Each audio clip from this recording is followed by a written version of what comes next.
I have a different take on how this war began, and it's important to understand how it began because that holds the key to how this war ends. 10 years ago, I agree this war began, but I think it began on much different terms. 10 years ago, there was a coup in Ukraine. There was a democratically elected president, Yanukovych. He was overthrown. He was corrupt. There were many people protesting him, but the fact was he was democratically elected. He was overthrown. The leaders of the coup were members of far-right groups, including Right Sector and Svoboda, who the European Parliament 1 year earlier had condemned for anti-Semitic xenophobic views.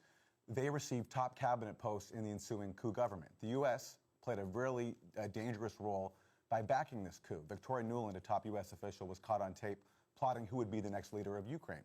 The new coup government then waged assaults on the ethnic Russians of eastern Ukraine. One of their first moves was to try to ban the Russian language.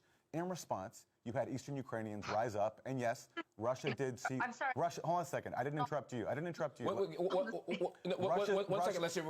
We'll bring you back in. I'll give you a chance to respond. Russia did seize Crimea, which, by the way, a lot of the population did support joining Russia, as Ukrainian officials admitted at the time. Then there was a peace process. There was something called the Minsk II Accords. The basic bargain was that Ukraine was going to recognize the autonomy of eastern Ukraine, and the fighting would stop.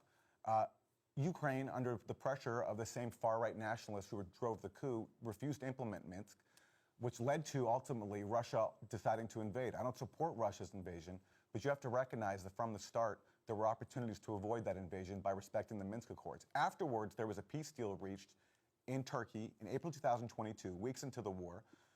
We all know this from multiple officials, NATO officials, Ukrainian officials. There was a deal reached between Ukraine and Russia, but Boris Johnson, the Prime Minister of the UK, stepped in and said to Ukraine, we're not going to back you up if you make a peace deal with Russia. You should keep fighting. And that, I think, has led us to where we are today.